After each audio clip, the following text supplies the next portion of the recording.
Good afternoon, good evening, wherever you may be.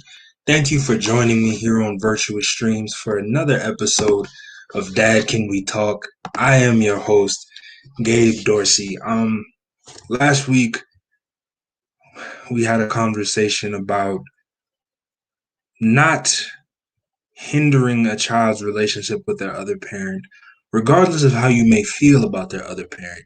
And we also had a conversation about why it is important to not put your children in the middle between you and their other parent. And I'm going to be honest, after that last episode, no, excuse me, I also missed something else. We also talked about why it's important that you actually, fathers spend time with their children, that money and gifts do not replace time. That's what we talked about on last week. And after last week's episode, I had a conversation with my uncle Reem, who hosts the Word with Reem, which also takes place on Virtuous Streams. And we had a conversation, and he said to me, he said, "Nephew, you're doing a good job right now." He said, "You're doing a good job. You're going forward. It's very powerful." He said, "But you're speaking from a place of opinion in your perspective." He said, "You're speaking from your perspective, in your opinion."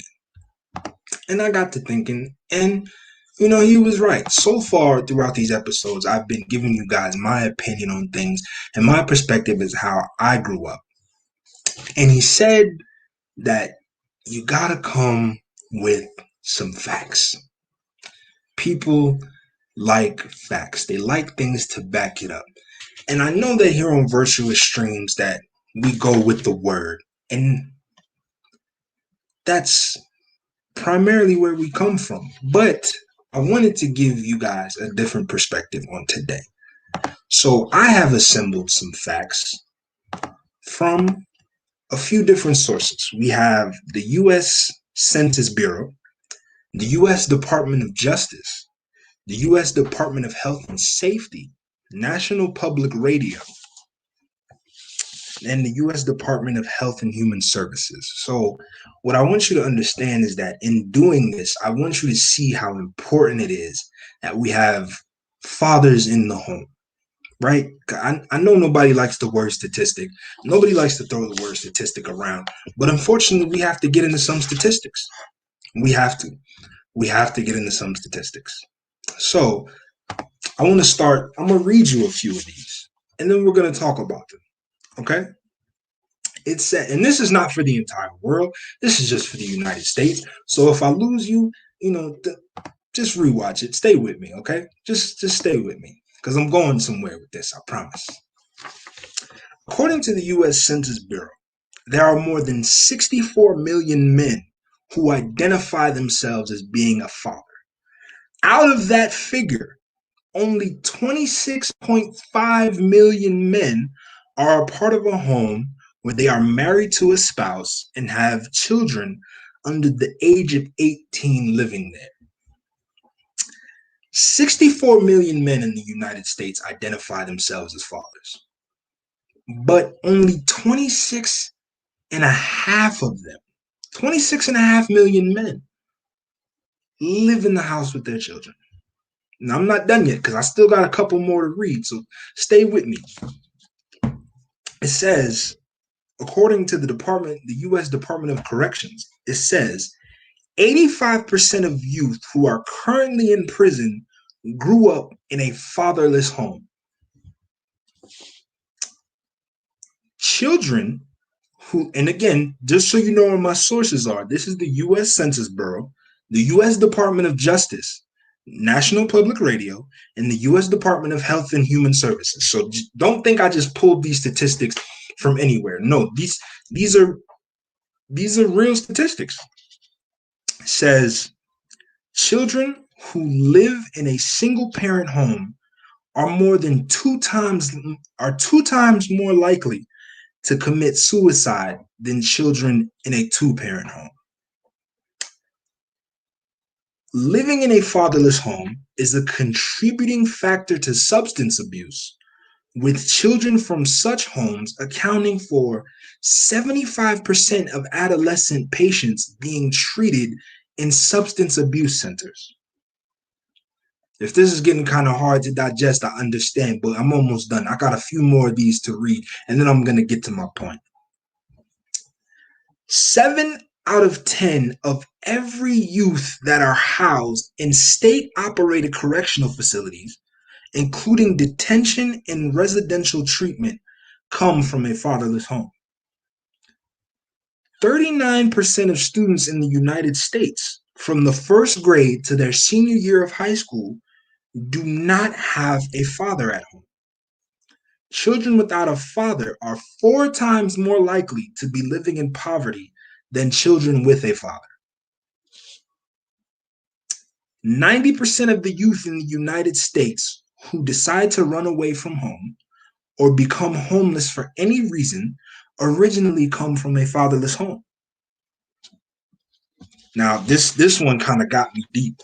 I'm not gonna lie to you. This next one it got to me a little bit. I won't lie to you. It says, even when poverty levels are equal, children who come from a 2-parent home outperform children who come from a 1-parent home. If you didn't catch that the first time, it kind of shocked me when I read it at first too. But what that basically is saying is that even when they're living in poverty, children who have both parents in the home will still do better in school.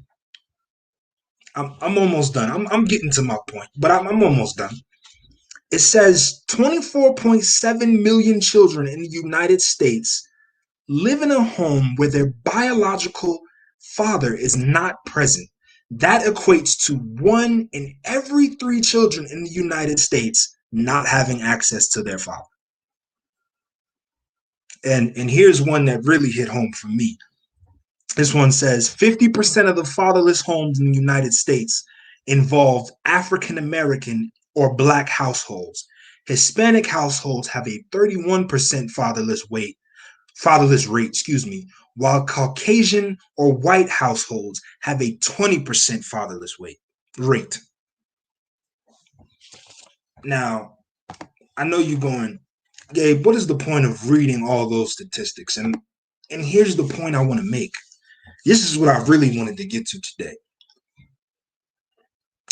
If you paid attention to anything I just read, it should be clear to you how important it is for the father to be in the household.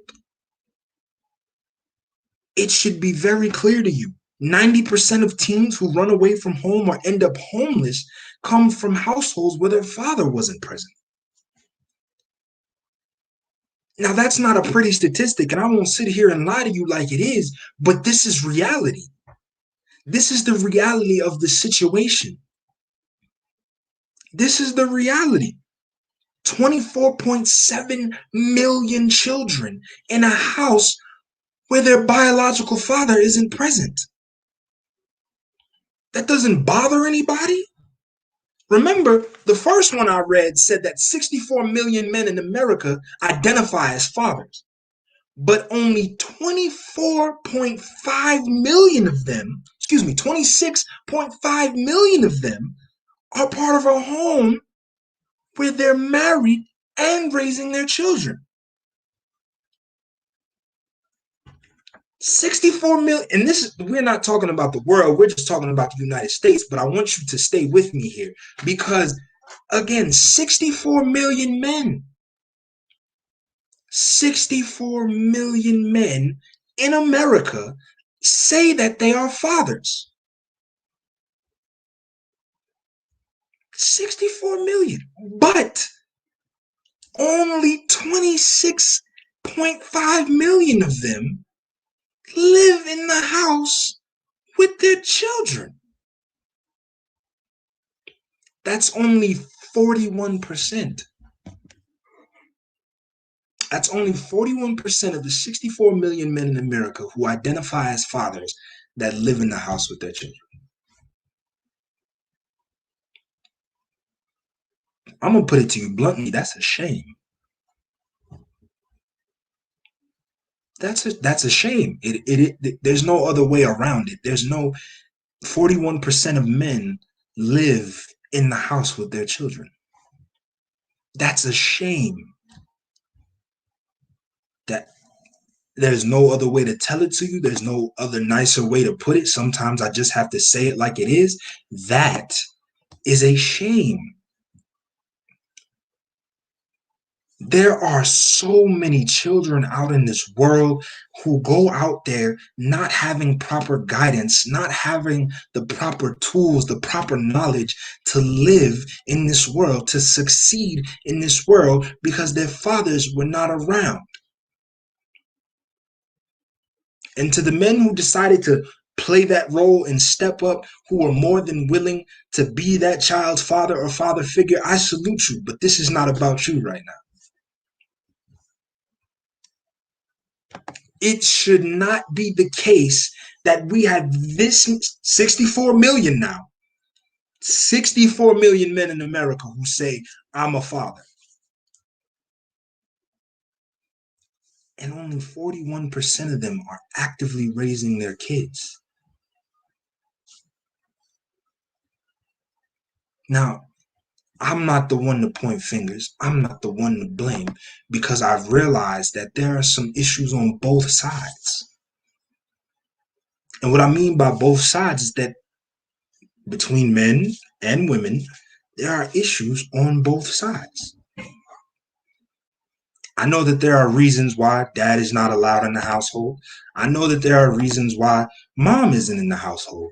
So I'm not here to point blame and point fingers. I'm not here to do anything like that, but I'm here to focus on one word today. That word is brokenness. I want to thank, again, I had a conversation with my uncle, and he said, nephew, what you're speaking to is people's brokenness. Because there are a lot of us running around here broken. Whether you realize it or not, whether you choose to acknowledge it or not, there's something inside of you that's broken. I'll be the first to put myself on blast, and y'all know this. There was something inside of me that was broken. What we're dealing with on this show is people's brokenness. It's brokenness that keeps these cycles going around and around and around. It's brokenness is the reason why fathers don't stick around to raise their sons or their daughters. It's brokenness, the reason why, mom feels like if she's doing everything, or if she feels like she was the one raising the child, that dad can't come around, that it's not his place to raise his child. It's brokenness. What I realized in talking to my uncle, what I'm speaking on is brokenness. Whether you accept it or not, whether you realize it or not, what it boils down to is brokenness. It's a matter of, there were issues in my childhood. There may have been issues in your childhood. There may have been things that were done. I know everybody's talking about it right now. Everybody saw how Kirk Franklin addressed his son and that situation got out of hand. And I'm here to tell you today, that's brokenness. It all comes down to the same thing. I heard somebody say that what we have in my generation is children running around in the bodies of adults. And I've never heard something more accurate in my life. What we have, and not just in my generation, in past generations, are children running around in the bodies of adults. People trying to raise themselves and raise their children. That's what this all boils down to. It all boils down to the same. It's all brokenness somewhere in your childhood, somewhere in how you were raised. There's something that broke you, something that made you run away from your responsibilities of raising your son or your daughter or however many kids you have. There's something that broke you, that in the relationship between you and your child's father or you and your child's mother, something happened that puts you in a state where you feel like they don't deserve to have a relationship with their child. It all goes back, and it might be brokenness in a different form. It's not all the same brokenness, but it's all brokenness. That's all it is, because it's not acceptable that out of 64 million men in America, only 26.5 million of them are actively raising their children. That's unacceptable. And again, we take this journey together, we take this walk together, but I'm here to tell you that it all starts with healing. I will continue to say this until you get it. It starts with healing. You are not prepared to have children until you heal, until you deal with that pain, that brokenness that's inside of you. My mother will ask me day in and day out, when am I getting grandkids? And I cannot give her grandkids because there are still things inside of me that are broken.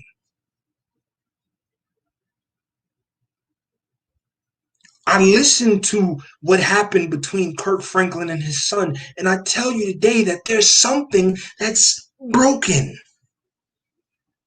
Now, I can't say what it is. I can't say what it may be, but what I can tell you is that for a father to talk to his son like that, and for a son to feel that way about his father, somewhere something is broken. My journey has been one of self introspection. It's been one of sitting down, looking at the man in the mirror, and going, what do we need to fix? What do I need to fix? There are a lot of things in this world we can't control, but you are the one thing you can control. I am the one thing that I can control. I can't control nobody else. I can't control how they respond. I can't control with how they interact with me. I can't control with what they say to me. But what I can control is me. I can choose I can control how I react to certain situations, how I respond to certain situations, how I respond when people say this, how I respond when people say that, when people do this to me, when people do that to me. You can control that. Because I'll be honest, even now, I know I'm still a work in progress, because even now I hear certain things and I want to react like the way I used to react. I still want to, you get angry, who do you want to react the way you used to react, but you don't get anywhere doing the things that you used to do. I got to a place in my life, I can't blame mama. I can't blame daddy. I can't blame my second dad. I can't blame who did this and that. I can't blame anybody else. At some point, you have to take responsibility for your life, because here's the reality check, and it's a painful reality check, but you can leave what's broken inside of you broken, and that's on you. If you choose to go through life leaning on that brokenness, using it as a crutch, that's on you.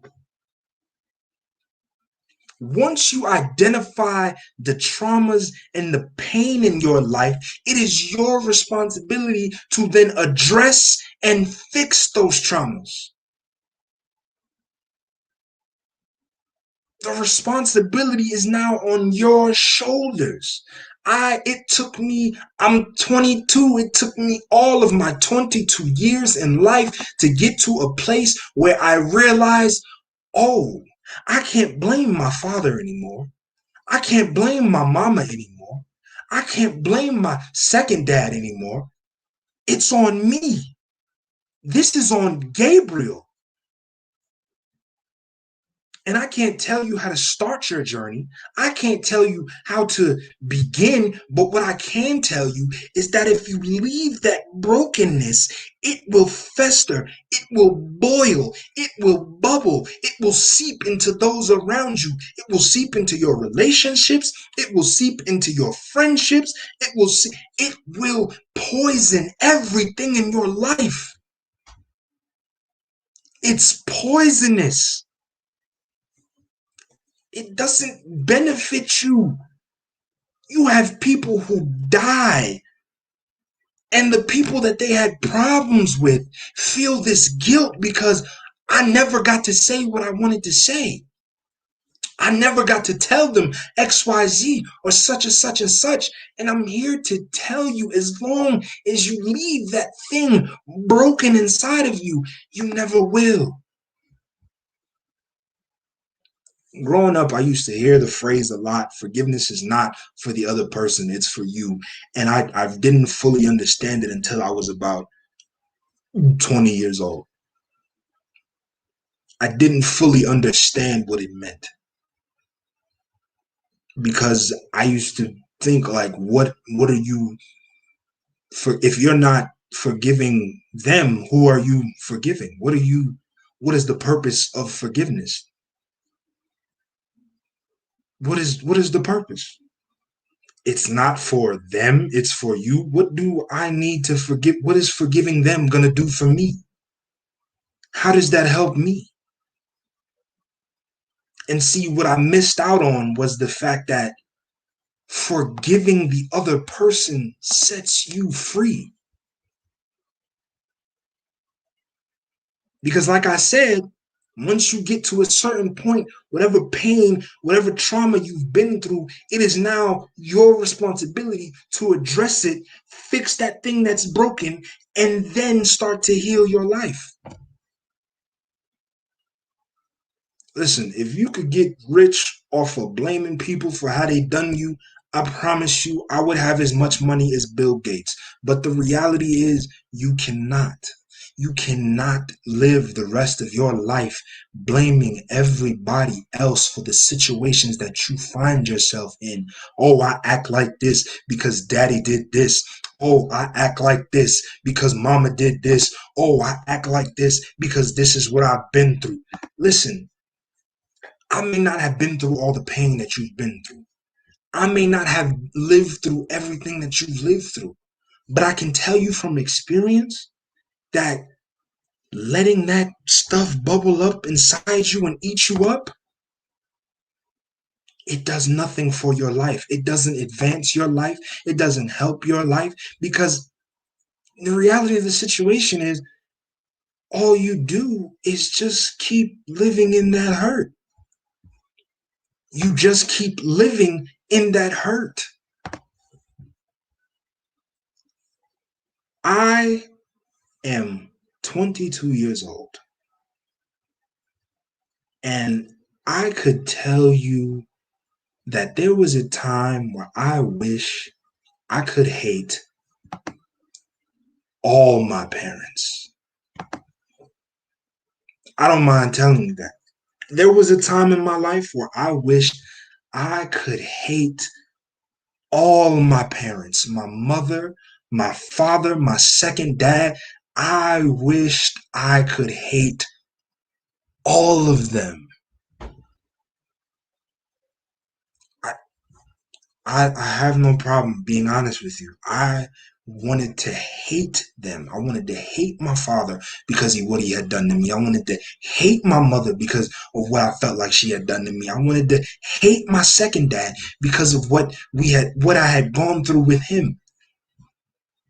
I wanted to hate so badly. But where would hating them have gotten me? Where would hating them have gotten me? I would still be broken. I would still be broken.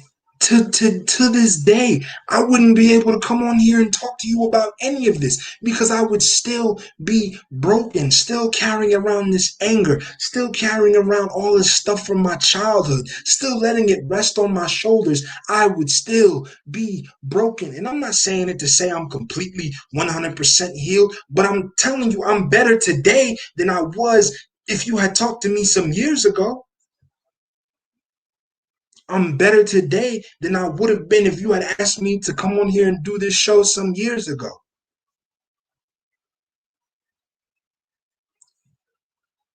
Brokenness is what keeps this cycle going. Brokenness is what keeps you operating the same way. Brokenness is what makes you not want to forgive your parents, want to forgive the people that hurt you. Brokenness is what makes you continue to make the same mistakes.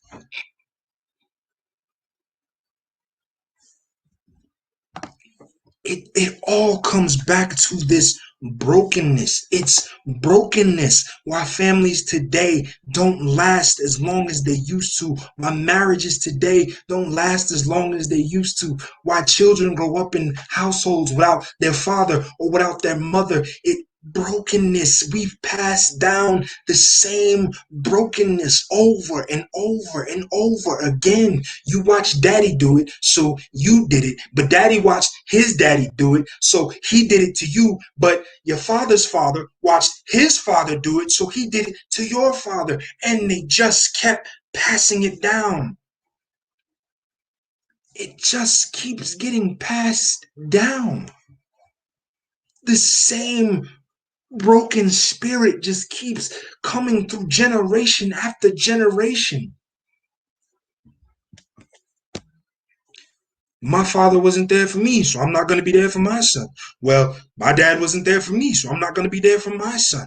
And I'm not saying that everybody responds to this the same way, don't get me wrong. But what I'm saying is, even if you decide, you know what, I'm going to break the cycle, I'm going to be there when I have kids, I'm going to be there for them, there are still other ways that that brokenness will manifest itself.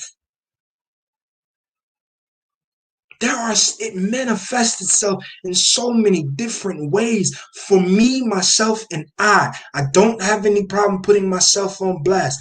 For me, myself, and I went looking for love in all the wrong places because I lacked that love growing up from the people that I wanted it from. So I went looking for it everywhere I had no business looking. Compromising my soul, looking for somebody to give me the slightest affection, the slightest love, the slightest attention, seizing on it because that's what I wanted. Begging people to spend some time with me because I thought this is love. This is what I'm missing. And then all the people who did actually love me, I burned them because I didn't know that I was broken. Didn't know how to react when the love that I got was genuine, when it meant something because I was looking for the love that I wanted. Confusing sex with love. Sex does not heal you. There's no healing that comes from jumping from one bed to the next. I'll tell you from experience, there's no sort of healing. It's a temporary thing. It's temporary. You feel good in the moment. And then after it ends, you still have to go home and look yourself in the mirror.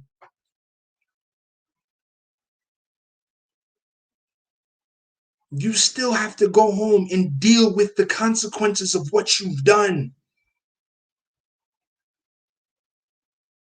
spending money crazy on all clothes and shoes and trying to fill that void with God knows what. That's not going to heal that broken piece. It's a temporary bandage. It's a temporary salve. It feels good in the moment, but as soon as the moment passes, you're still left with whatever's broken inside of you. You're still left with it. I was still left with it. Having to come to terms with the fact that I'm not okay. I'm not okay.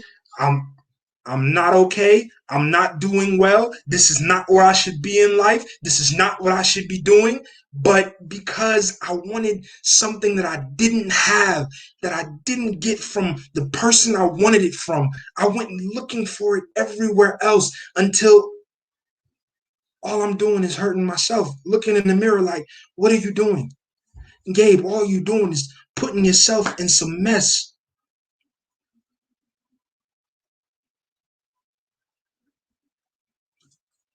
Again, 64 million men in America, and only 26.5 million of them live and are in the house and are actively raising their children.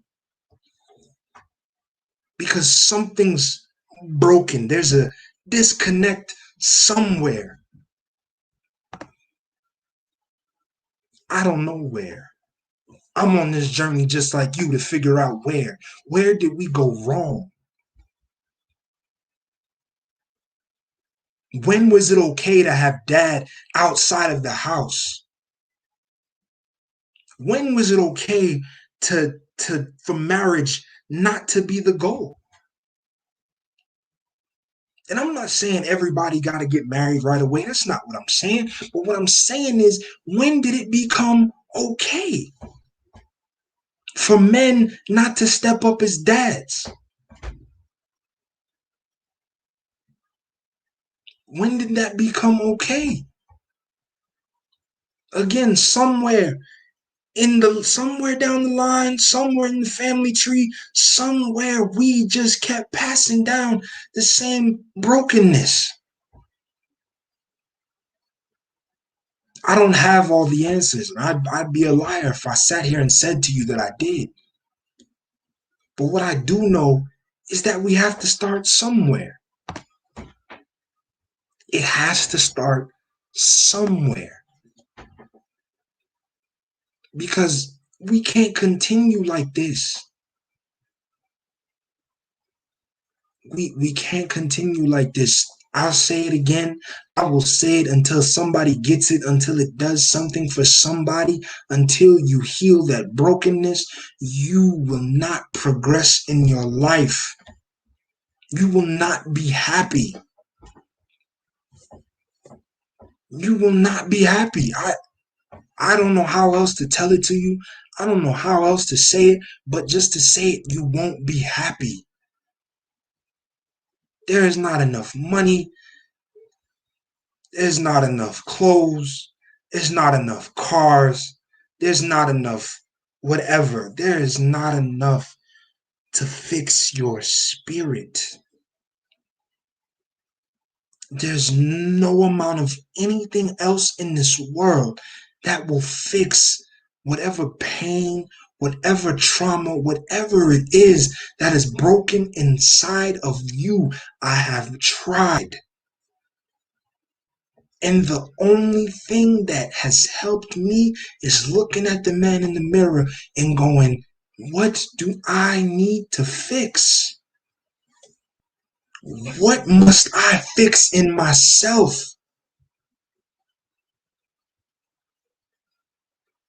What must I fix in myself?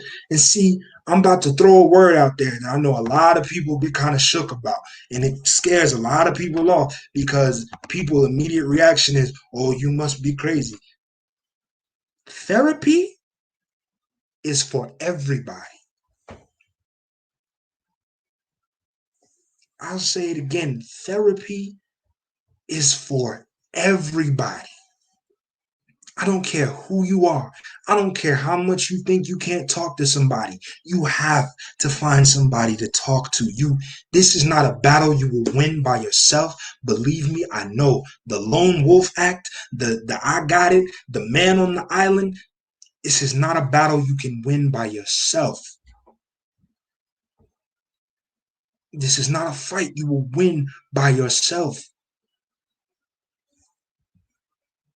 This is not something that you can just take on the world and think that everything is going to be all right. Therapy is for everybody. I don't care who you are. I don't care what you've done in life that you think is so bad or what you've been through that you think you can't talk about. Find you somebody to talk to. Find you somebody to talk to. I know everybody get kind of, oh, therapy, oh, find you somebody to talk to. It doesn't make you crazy. It makes you human. You got so many people, again, children running around in adult bodies. You never took the time to heal what was broken in your inner child. So now you're an adult doing the same things that you did in your childhood. God has a way of putting you in the same situation over and over and over until you learn from it. And if you do not heal that which is broken inside of you, you will find yourself in that same situation over and over because you ain't learned nothing. My second dad is almost 50 years old. And even he will tell you just now, he didn't have to go through everything he went through in his life if he had just got the lesson the first time. I'm 22, and I'm here to tell you that I didn't have to go through everything I went through in my life if I got the lesson the first time.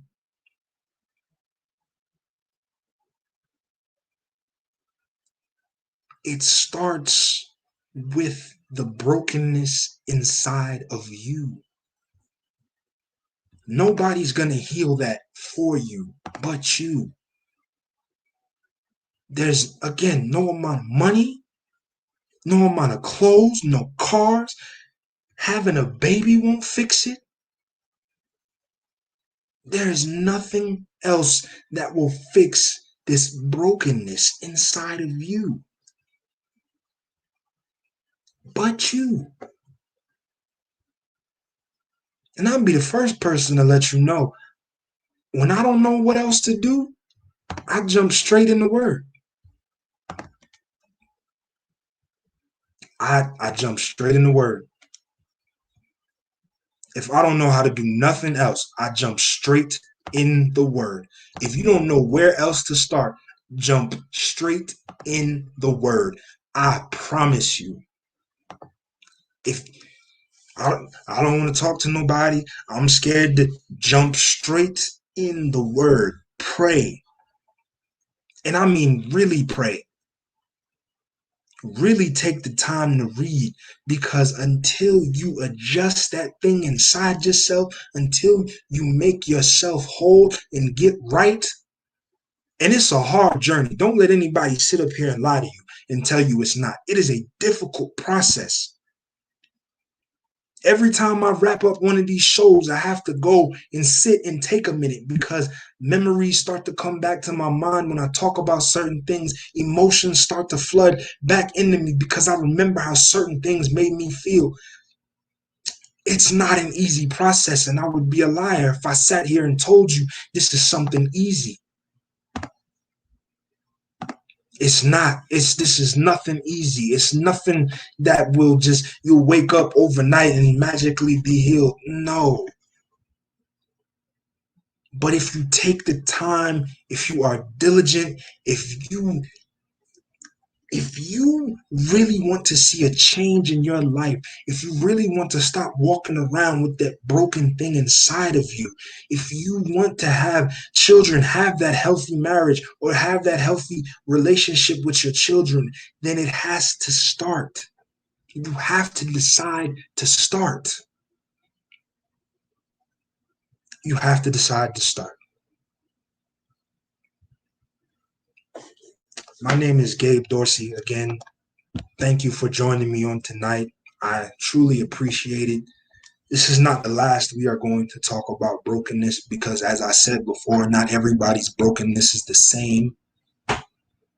There are some things we have to address on both sides, like I said, with men and women. So I want to invite you to join me back here again next week, same time, for another episode of Dad Can We Talk, because we are going to get to the bottom of this brokenness.